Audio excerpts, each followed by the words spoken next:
Orang yang menjelekkan kamu itu sebenarnya menggambarkan dirinya sendiri. Di batin terdalamnya, dia itu sudah merasakan dan melihat dirinya jelek. Sehingga tanpa dia sadari, dia melihat orang lain, melihat dunia luar juga jelek. Karena memang begitu, orang yang nggak merasa dirinya indah, tanpa sadar, dia pakai kacamata hitam tuh. Lihat sekitar, lihat semua orang juga ikutan nggak indah, ikutan gelap gitu. Semoga kamu cukup bisa bersabar dan mengerti bahwa orang-orang yang jelekin kamu, nggak suka kamu bahagia, ingin ngejatuhin kamu, itu sebenarnya bukan urusan kamu dengan dia, tapi dia urusannya dengan dirinya sendiri. Ada yang nggak beres di dalamnya. Ada yang gak beres di dalam dirinya. Dia belum berdamai dengan dirinya sendiri. Jangan sampai salah pemetaan. Oh, aku sama dia tidak baik hubungannya. Aku sama dia ada masalah besar. Karena yang sesungguhnya terjadi adalah dia bermasalah dengan dirinya sendiri. Tolong diingat satu hal ya. Kalau dia hanya bermasalah sama kamu saja, kemungkinan memang ada hal yang memang harus kamu introspeksi di dalam diri kamu. Tapi kalau ternyata dia begitu juga pada orang-orang yang lain, berarti dia yang bermasalah. Kita bukan seujun ya, tapi video ini tujuannya adalah agar jangan sampai kamu tersiksa atas hal yang harusnya bukan beban. Jangan sampai terbeban atas hal yang memang harusnya bukan beban. Karena ada dua jenis beban dalam hidup ini. Pertama, beban yang memang perlu. Beban hidup yang memang adalah bagian dari ujian. Tapi ada beban-beban lain yang sebenarnya itu bukan ujian. Itu adalah karena kita salah paham, kurang bijaksana, kurang bisa memaknai keadaan. Sehingga yang harusnya bukan beban, kita anggap beban juga. Jadi harusnya kita nggak tertekan oleh hal yang seharusnya kita bisa mengerti, malah ikutan tertekan. Gak semua harus kamu pikirkan, gak semua harus kamu tanggung.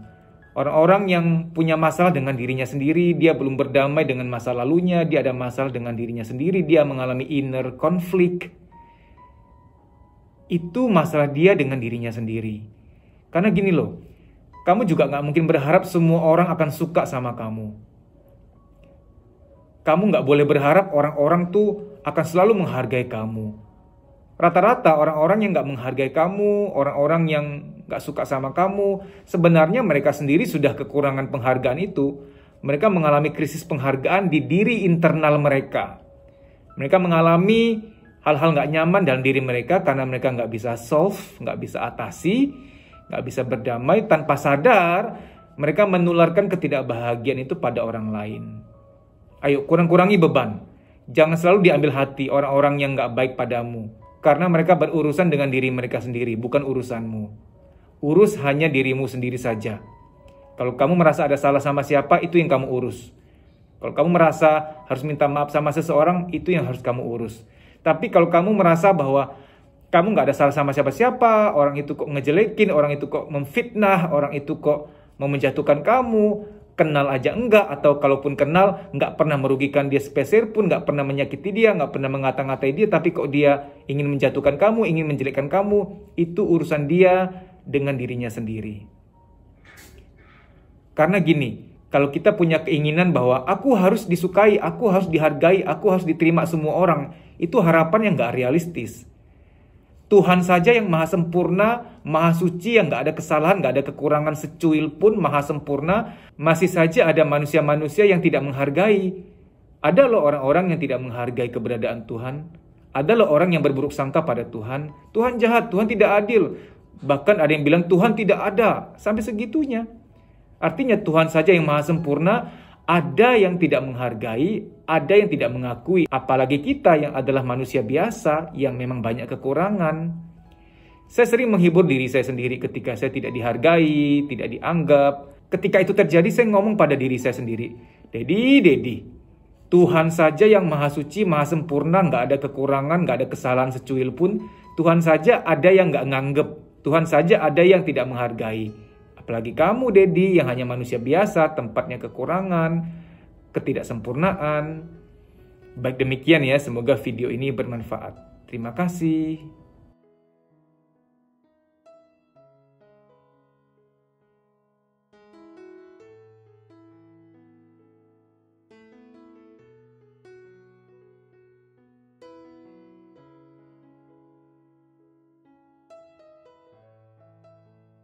Kamu bisa follow Instagram saya deddysusanto.pj_official.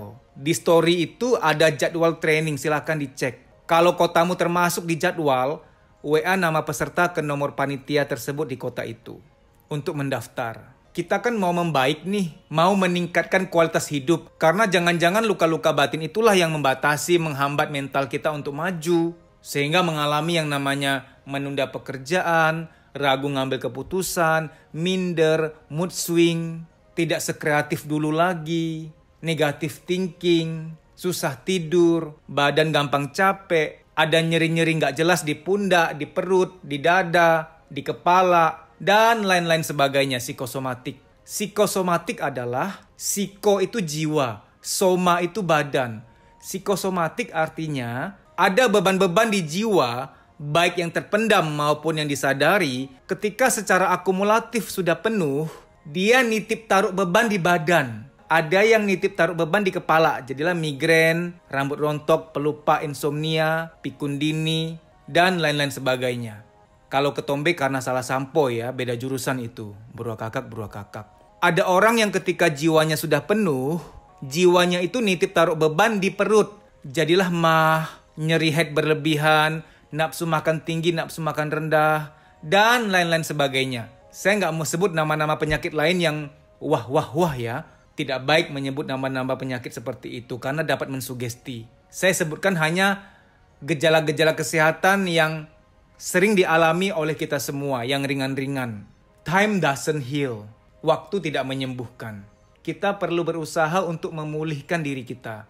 Ada doa, ada usaha, harus seimbang. Kalau ternyata setelah kamu lihat jadwal di Instagram saya, tidak ada kotamu terdaftar di situ, apa boleh buat kamu ikut training secara pribadi. Ini coaching pribadi, nanti via WA call dengan saya. Tapi harus daftar dulu. Nah, daftarnya agak beda. DM, Instagram, kuliah psikologi. Daftar di situ, DM dulu. Bilang bahwa kamu mau daftar training private, coaching private. Baik demikian ya, semoga informasi ini bermanfaat. Terima kasih.